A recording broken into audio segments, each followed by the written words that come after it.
I'm Susan Dziubinski with Morningstar.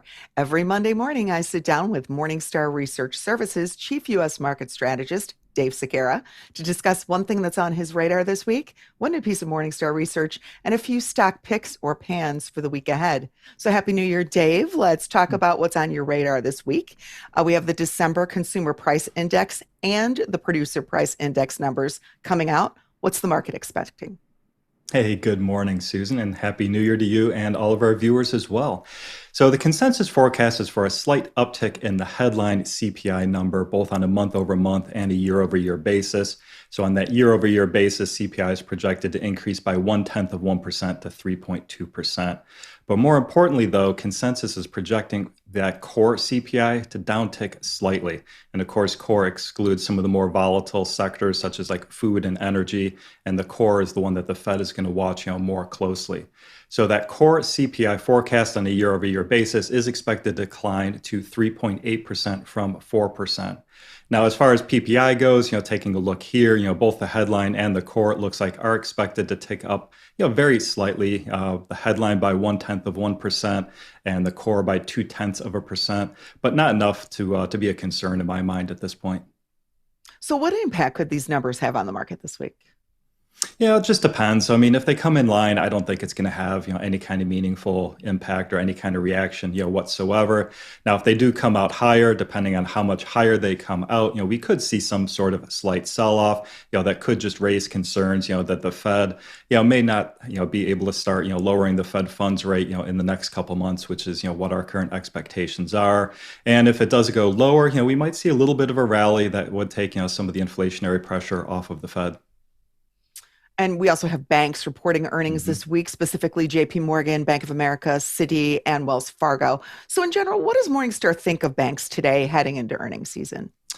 So as a sector, banks are overall still undervalued, but not nearly as undervalued, as they have been, over the past years. We've been talking about it really since last March. Since the end of October, we have seen a pretty big rally, in the bank stocks, depending on which one you're looking at, they're up anywhere from 25 to 30%. So at this point, I think investors really need to look for those banks that still remain undervalued and have actually lagged to the upside over the past couple of months. And most of these opportunities are still going to be among the regional banks, which of course were the ones that were hit the hardest in 2023. So, among those big banks, though, Dave, which is does Mhm. Morningstar have a favorite? And if so, why? Yeah, so among those, four big banks, both JP Morgan and B of A right now are rated 3 stars, putting it in that fair value territory. Both Wells and Citi are both rated 4 stars, both indicating that we think that they are slightly undervalued. So Wells, we do think it's further along in its turnaround than Citi, but Wells is only 8% undervalued at this point. And Citibank, we've talked about this one, I think, a couple of times. In my mind, this is a pretty deep value play. The company trades at a very large discount to its tangible book value. At this point, it's still 18% undervalued. But for long-term investors, I would note that it is the only one of the big four banks that we do rate with no economic moat. So maybe not necessarily kind of a Warren Buffett stock that you want to own forever, but one that we do think is trading at enough margin of safety that it is investable right now. So, let's move on to some new research from Morningstar, and that's your Mhm. 2024 stock market outlook. Viewers can access your column via the link below this video. And in your 2024 outlook, you say that you expect this year to be, quote, a return to normal. What do you mean by that? Well, in my opinion, I think 2024 is really lining up to be, the first year after the pandemic that both economic conditions and consumer behavior are really past all of the disruptions and then those subsequent dislocations, from those disruptions that were caused by the pandemic. So when you think about it, initially in the pandemic, in 2020 and 2021, we had huge disruptions in both consumer and economic behavior. Consumers, limited how much they were going out in public. A large percentage of employees, such as us, started to work from home. And we had some of the largest fiscal and monetary stimulus programs, I think, in U.S. history. Now, then the past 2 years, 2022 and then 2023, there are a lot of dislocations that were caused by those initial disruptions. We had shortages, we had supply chain bottlenecks. All of that resulted in some pretty high inflation. And then last year, the Fed did begin to tighten monetary policy over that time frame. And, fiscal stimulus programs, started to expire as well. Now, here in 2024, I think this is really the first year we're past all of those disruptions and those subsequent dislocations. So, consumer behavior, consumer spending, that's getting pretty close to, pre-pandemic norms. Employees are returning back to office, albeit on a hybrid schedule in many cases. And the Fed has paused tightening. In fact, we think they're probably going to look to start easing, this year and taking the foot off of the brake. And I expect that fiscal policy should be much more normal going forward as well. So then, Dave, what does a return to normal mean for stocks in 2024? Do you expect that Mhm. the rally that we experienced in 2023 to continue to broaden this year? So I'm looking for much more normalized patterns in both the economy and the stock market, going forward. I think stock returns and fixed income returns will also be closer to, longer term historical averages. I think investors, specifically will be much more focused on, more traditional sector and company specific fundamentals going forward. Now, I do think there is a risk to the market here in the near term. In February and March, we do have companies, starting to report earnings.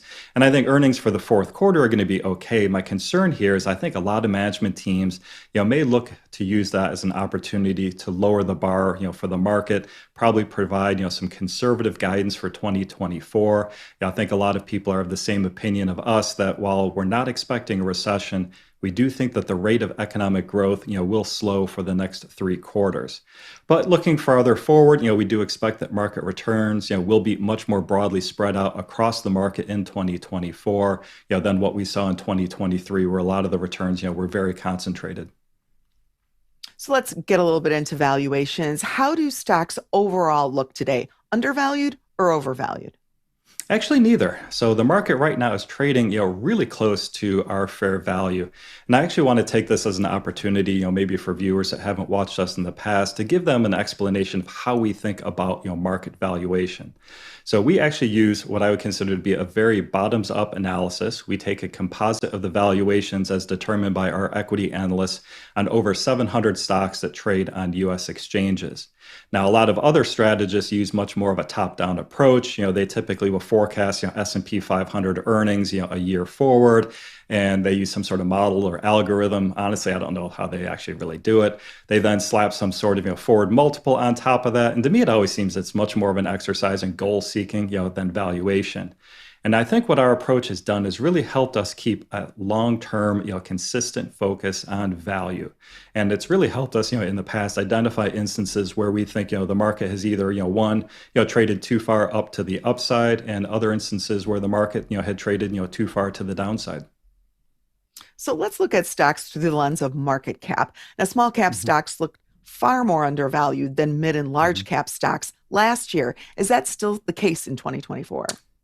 Yeah, that is definitely still the case. Small cap stocks are still trading at about a 16% discount to our fair values, whereas large cap stocks are just at a very slight premium over fair value. And then mid cap stocks are trading at about a 6% discount.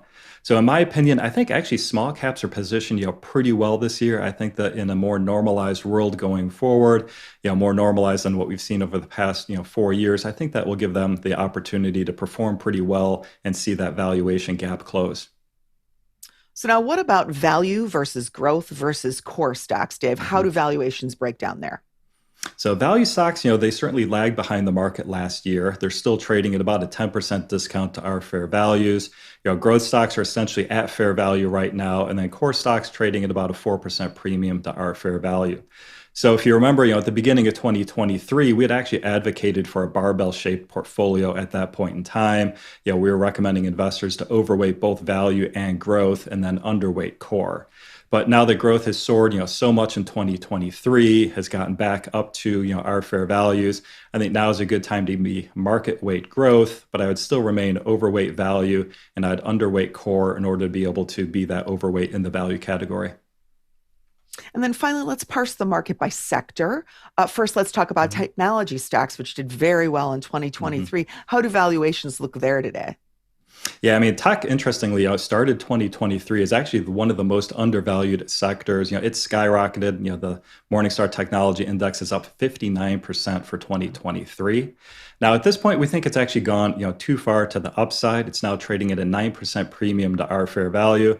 Still a handful of stocks, in the tech sector that we think are undervalued. But for long-term investors, the sector as a whole is trading, just too high in our view. And I actually think now is probably a pretty good time to take some profit there in underweight tech. Now, communication services was the most undervalued sector coming into 2024. Why do you think that is? A couple of different reasons in communication. So first, Alphabet, the parent of Google, accounts for 42% of the communications index, in and of itself, just because it's just such a huge, market cap. Now, Alphabet fell way too far in 2022, in our view, as compared to our valuations. We did have a very strong rebound here in 2023, but we think that rebound still has further to go. It's a four-star rated stock and trades at a 16% discount to our fair value.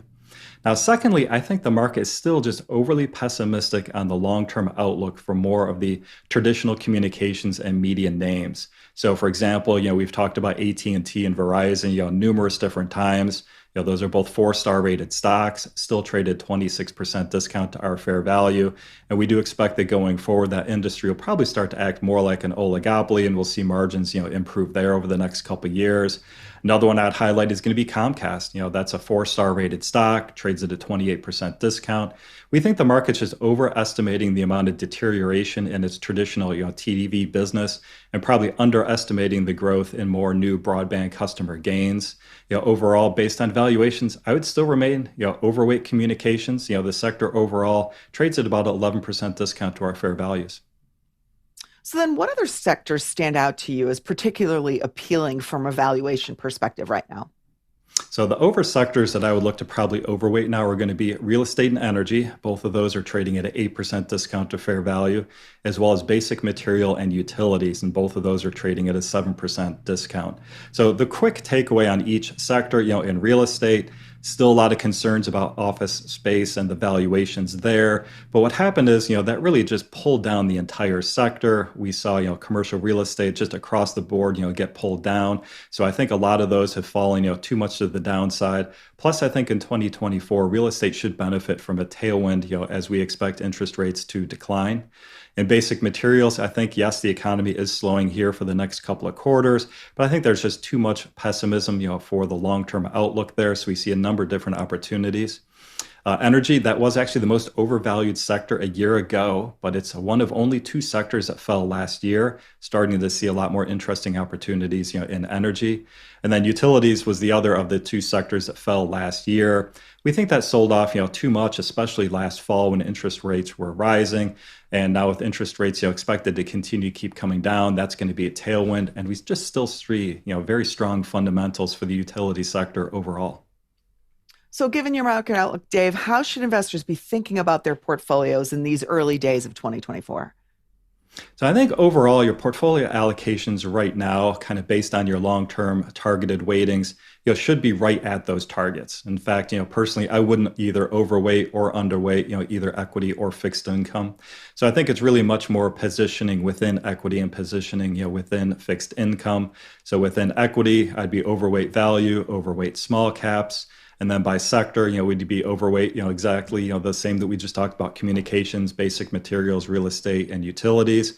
And then in order to overweight those, I would look to underweight tech, industrials, and consumer cyclicals. And then within fixed income, based on our outlook, I'd still stick with longer duration positions. Our economic team forecasts that long-term interest rates, should decline over the course of 2024 and into 2025. So I think investors, will be able to benefit over the next couple of years from both, the relatively high interest rates we have now, as well as price appreciation. Whereas in the short end of the curve, while you do get, relatively high rates right now, our economic team projects that the Fed will start cutting rates, this year and into next year. So those short-term rates, will start coming down. So let's move on to the picks portion of the program. At the start of Mhm. each quarter, Morningstar publishes its analysts' top stock ideas for the quarter in an article called 33 Undervalued Stocks. And we're including a link to that article below this video. But today, Dave, you're sharing with viewers 5 stocks from that list of 33 that you like for the first quarter. Now, your first pick this week is WK Kellogg. What do you like about it? Yeah, I really like this. I think it's a very interesting situation for investors, to do some research in today. It's a five-star rated stock and trades at about half of our long-term fair value estimate. And based on the dividend it paid last quarter, that forward dividend yield is a nice healthy 4.8%.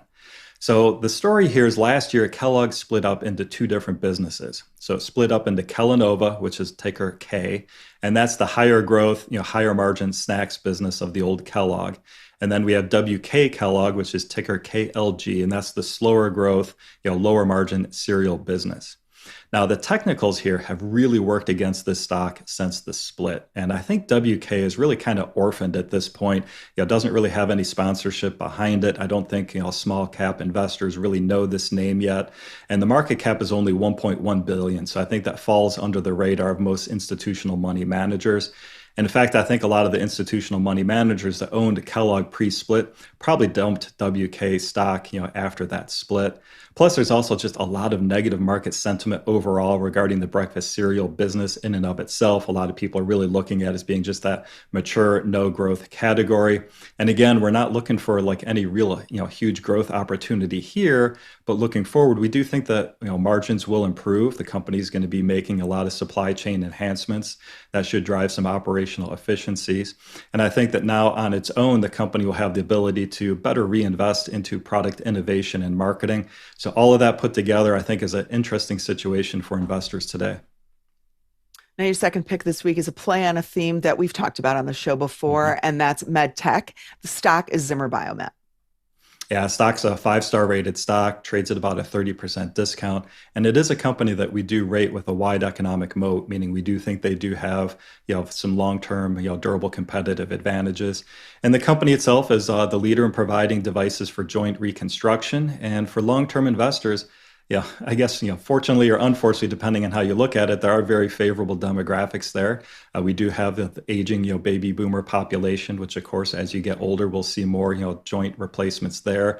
But, we also do have, a very high and rising obesity rate, which of course will require, joint replacements there. So unfortunately, we do see very solid demand for those replacements, going forward over, the longer term.